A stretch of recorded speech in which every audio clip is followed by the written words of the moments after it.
దానిలో సుమారుగా దీనిలో ఇక్కడ చెప్పదలుచుకుంది ఏంటంటే చంద్రబాబు నాయుడు గారు నిన్న పోటీ పెట్టడం లేదు అని తెలుగుదేశం పార్టీ ప్రకటించింది. నిన్న 3 గంటలకి సుమారుగా అందరికీ అర్థమైంది. అప్పుడు ఎవరు ఇంకొక అభ్యర్థి ఉన్నారు, ఆ అభ్యర్థి కూడా ఇండిపెండెంట్ అభ్యర్థి. ఆయన విత్డ్రా చేసుకుంటే యునానిమస్ అవుతారు, లేకపోతే ఎన్నిక జరిగితే బొత్స సత్యనారాయణ గారు గెలుపొందుతారు. బొత్స సత్యనారాయణ గారు ఎమ్మెల్సీగా గెలుపొందటం అనేది అనివార్యమైన పరిస్థితి ఏర్పడింది ఇవాళ.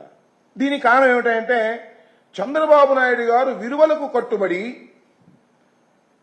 నైతిక విలువలకు కట్టుబడి ఆయన పోటీ పెట్టలేదు. పోటీ పెడితే మేము గెలిచేవాళ్ళం. ఆయన నైతిక విలువలకు గౌరవం ఇచ్చినటువంటి వ్యక్తి అని డబ్బా కొడుతున్నారు. ఆ హోంమంత్రి గారు అలాగే రాష్ట్ర అధ్యక్షుడు ఆయన ఇద్దరు నిన్న బజాయిస్తున్నారు. నాకు అర్థం కాల. చంద్రబాబు నాయుడు గారి నైతిక విలువల గురించి, అనైతికత గురించి ప్రత్యేకంగా కొత్తగా తెలుసుకోవాలని అడుగుతా ఉన్నా. తన రాజకీయ జీవితం అంతా కూడా అనైతికతతోనే పైకి వచ్చినటువంటి వ్యక్తి నారా చంద్రబాబు నాయుడు గారు. కాంగ్రెస్ నుంచి తెలుగుదేశంలోకి రావడం, ఆ తర్వాత చంద్రబాబు నాయుడు గారు ఎన్టీ రామారావు గారికి వెన్నుపోటు పొడవటం, ఇవన్నీ కూడా ఒకటి కాదు, రెండు కాదు. చంద్రబాబు నాయుడు గారి అనైతికత గురించి చెప్పడం మొదలెడితే గంటల తరబడి ఆయన అనైతిక కథలు పుంఖాలు పుంఖాలుగా చెప్పవచ్చు. ఇక్కడ ఉత్తరాంధ్రకి సంబంధించి ఒక విషయాన్ని చాలా స్పష్టంగా చెప్పదలుచుకున్నా. మేము చంద్రబాబు నాయుడు గారు ఏ విధంగా అయితే కుట్రలు కుతంత్రాలు చేస్తారో, ఏ విధంగా అయితే డబ్బులకు ఆశ పెట్టి ప్రలోభ పెట్టి మా ఓటర్లను కొంటారో మాకు ముందుగా తెలుసు. కాబట్టి మాకు 641 మంది ఓటర్లు ఉన్నారు. మాకు స్థానిక సంస్థల్లో గెలుపొందినటువంటి వ్యక్తులు.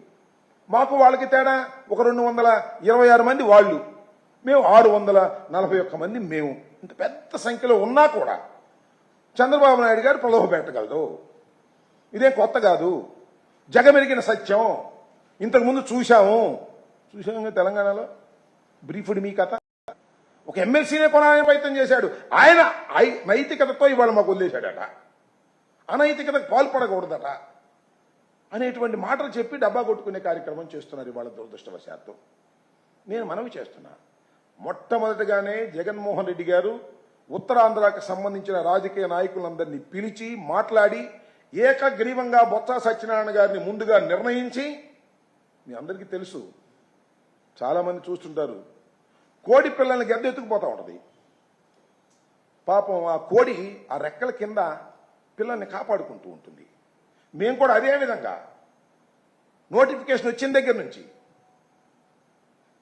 బొత్స సత్యనారాయణ గారి అభ్యర్థిత్వం ఖరారైన దగ్గర నుంచి జగన్మోహన్ రెడ్డి గారు అందరినీ జడ్పీటీసీని, ఎంపీటీసీని నియోజకవర్గాల వారీగా ఇక్కడ వారందరికీ కూడా చెప్పి మన అభ్యర్థిగా బొత్స సత్యనారాయణ గారు నిలబడబోతున్నాడు, ఆయన గెలిపించే బాధ్యత మీది అని వారిని సంరక్షించుకున్నాం.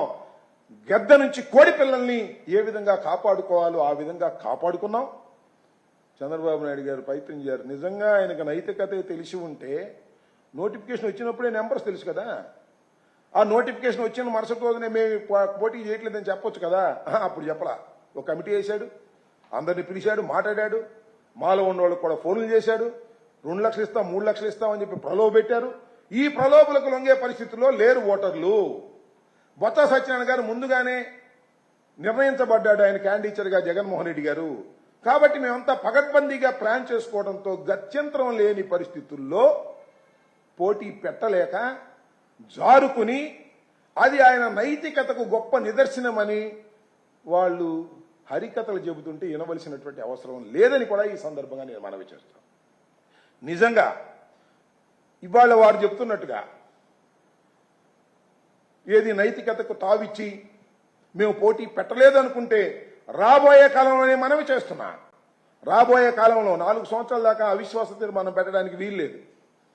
ఏది మున్సిపల్ కమిషనర్స్, మున్సిపల్ చైర్మన్స్ మీద కానీ, లేదా కార్పొరేషన్ చైర్మన్స్ మీద కానీ, లేదా ఎంపీపీల మీద కానీ, అది అయిపోయిన తర్వాత ప్రారంభమైంది.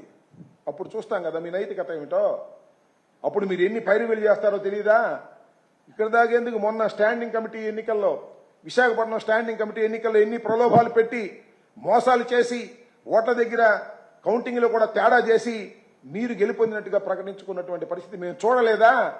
మీరే ఇవాళ నైతికత గురించి మాట్లాడేది అనేది ఇక్కడ నేను ప్రశ్నించదలుచుకున్నాను. ఇలాంటి నైతికత గురించి ఎవరైనా ఈ రాష్ట్రంలో మాట్లాడొచ్చు, ఎవరైనా ఈ దేశంలో మాట్లాడొచ్చు, కానీ చంద్రబాబు నాయుడు లాంటి రాజకీయవేత్త నైతికత గురించి, నీతి గురించి మాట్లాడితే చాలా దుర్మార్గంగా ఉంటుంది.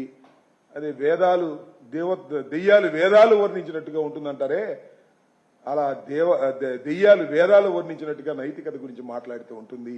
వేదాలు వర్ణించవలసింది పెద్ద పెద్ద పండితులు, పురోహితులు, వాళ్ళు వేదాలు వర్ణించాలి తప్ప ఇలాంటి చంద్రబాబు నాయుడు గారు లాంటి దెయ్యం స్వభావం ఉన్న వాళ్ళు వేదాలు వర్ణిస్తే చాలా విచిత్రంగా ఉంటుందని ఈ సందర్భంగా నేను చెప్పదలుచుకున్నాను.